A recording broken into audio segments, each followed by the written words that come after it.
Last week, we showed you how New York cops used the existence of a bike lock to try and prove student protesters weren't really students. Well, they found new evidence. The students, and you won't believe this, had books. Extremely prepared. And let's talk about Columbia. Let's talk about Hamilton Hall, right? A book on terrorism. Wow. Mm-hmm. And I've said it before, that there's somebody, whether it's paid, not paid, but they're radicalizing our students. Yes, as evidence, these people were dangerous radicals. That cop really did hold up an image of a very short introduction to terrorism. Now, you probably recognize that type of book. Oxford University Press published them on pretty much every topic. This is how they describe the introduction to terrorism on their website. It discusses recent changes in terrorism, such as the emergence of ISIS and the upsurge in individual suicide action. It's not really encouraging the readers to do it, by the way. Looks at the impact and consequences of several recent terrorist attacks, including those in Brussels, Paris, Nice, and Rouen. Again, I don't think it's telling you how to do one of those yourself. Answers pertinent questions. What is terrorism? Is it war? Is democracy especially vulnerable to terrorist attacks? What can we do to stop it? And explores the impact of increased terrorism on society, including debates surrounding the erosion of civil liberties.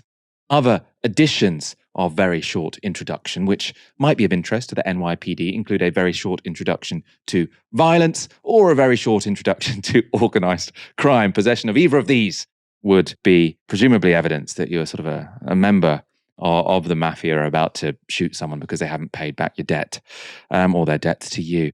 Ash, I mean, I thought it was quite ridiculous when we saw the bike chain last week, but holding up a very short introduction to terrorism, it is quite difficult to take these people seriously. Michael, I can't believe you're making light of such a serious issue. I mean, a very short introduction to terrorism. That's all Osama bin Laden needed. And look what happened.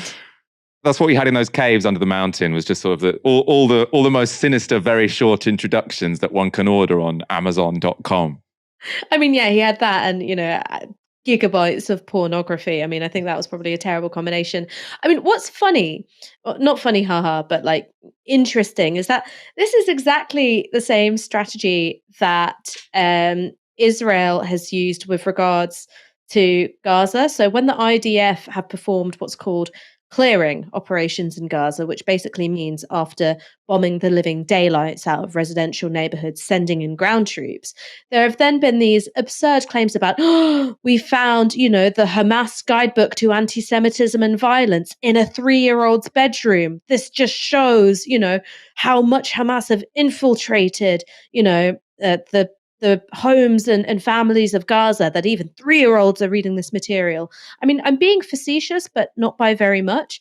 And, it seems that the NYPD have very much learned from the IDF in how to conduct an absolute car crash of a PR operation. I mean, it's ridiculous.